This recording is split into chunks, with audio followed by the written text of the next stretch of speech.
তুমি আমাকে তোমার কাছে কখন ডাকবে বলো তো? জানি না। জানি না? তোমার কাছে আমার 4টে প্রশ্ন আছে। কি প্রশ্ন?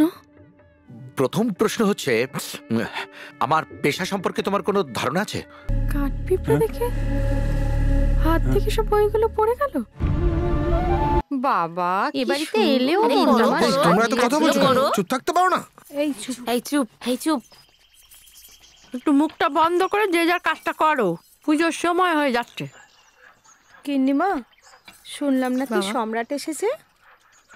হ্যাঁ গো, হ্যাঁ, কত ঠাকুরকে ডেকেছি, আমার ছেলে আমার কাছে ফিরে এসেছে।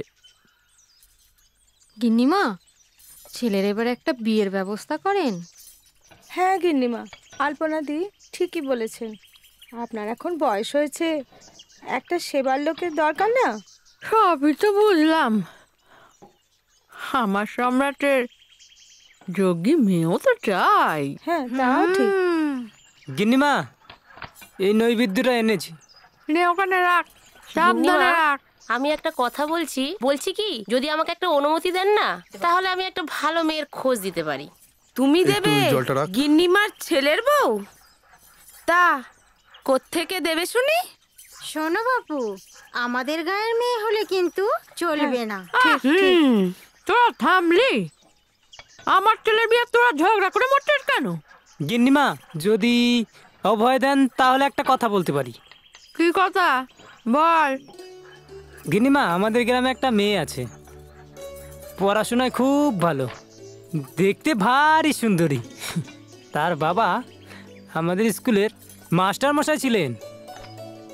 আপনি যদি অভয় দেন তাহলে আমি কথা বলে দেখতে পারি। তুই আগে মেয়ের ছবি আনার ব্যবস্থা কর। আচ্ছা গিন্নিমা। যোগ্যী মেয়ে? গিন্নিমা, ওনাকে এক মনে ডাকুন, দেখবেন ঠিক ব্যবস্থা করে দেবে। কি বলো, ঠিক বলেছি না? হ্যাঁ, ঠিকই বলেছেন। গিন্নিমা, রাখালকে দায়িত্ব দিচ্ছেন ছেলের বউ আনতে, সে বউয়ের কি ছিরি হবে? কেন, ওর যেমন ছিরি আপনার বৌমারও তেমনই ছিরি হবে গিন্নিমা। চুপ করলি? যা কাজ দিয়েছিস এটা ভালো করে কর। আর রাখাল, তুই কালকে মেয়ের ছবি আনার ব্যবস্থা কর। আচ্ছা গিন্নিমা। গিন্নিমা, সম্রাট দাদাপুর বিয়ে হলে এই জমিদার বাড়ি একদম ভরে যাবে, আপনার আর কোনো কষ্ট থাকবে না। দেখা যাক।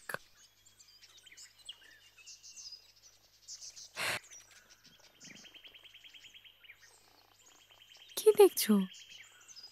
ওই আমার লক্ষ্মী প্রতিমাকে দেখছি আমি।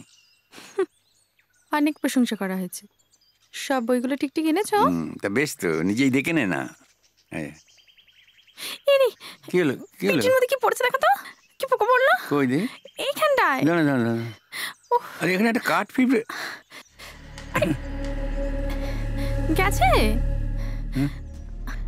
গেছে, শুশু শুশু করছে।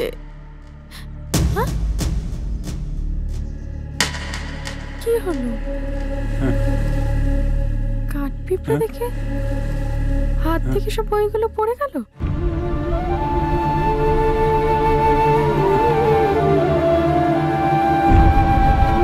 কি হয়েছে বাবা?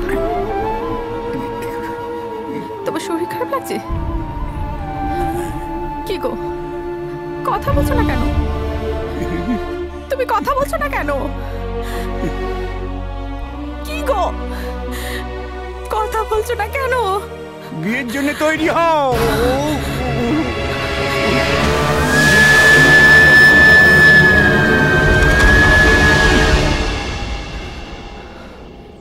আজকে কথা বলবো না দেবাদি। এটা কি শুনলাম দেবাদি? তোমার নাকি বিয়ে? তুমি না আমাদের শেখালে বিয়ে করবি না, নিজের পায়ে দাঁড়াবি, আর এখন নিজেই বিয়ে করে নিচ্ছ দেবাদি? তোদের কি মনে হয় আমি স্বেচ্ছায় বিয়ে করছি? তুমি আর চোখের জল ফেলো না গো। তুমি কথা বলছো না কেন দেবাদি? কি বলবো বলতে পারিস? আমার কত স্বপ্ন ছিল, আমি ডাক্তার হব, এই গ্রামে একটা বড় হাসপাতাল করব, তাহলে তুমি সেই স্বপ্নকে ভেঙে দিচ্ছ কেন? কেন? আমি নিরুপায়। দেবাদি, আমার কিচ্ছু করার নেই।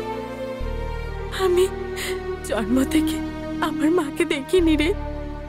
যখন থেকে বাবাকে দেখেছি, বাবার সিদ্ধান্তটাই আমাকে মেনে নিতে হয়েছে।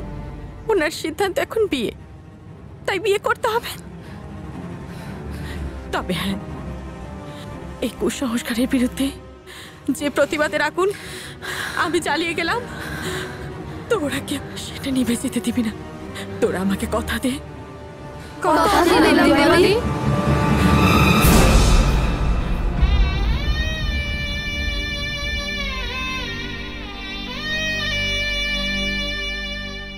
আমি আজ বাবার ঋণ শোধ করে দিলাম।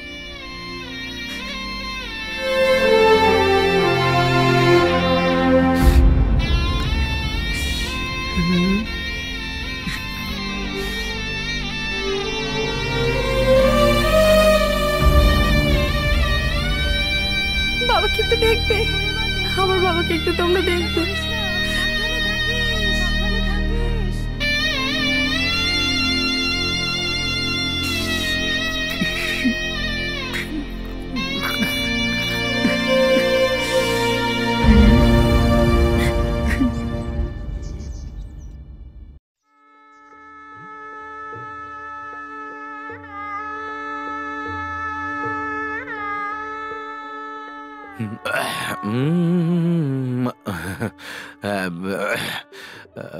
তোমার কাছে আমার 4টে প্রশ্ন আছে।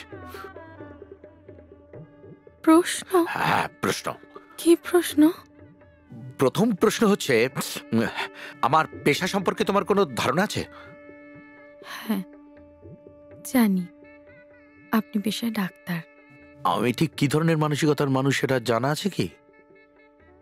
তেমন কিছু জানি না, তবে এটুকু জানি কুসংস্কার, অন্ধবিশ্বাস এসবকে আপনি প্রশ্রয় দেন না।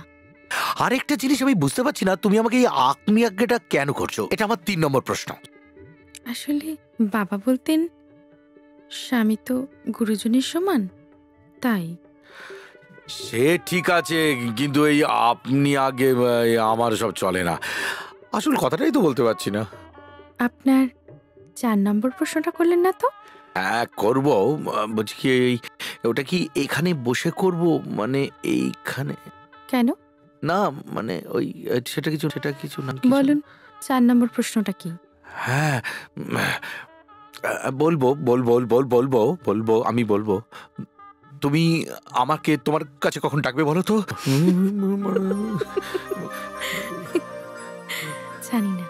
জানি না।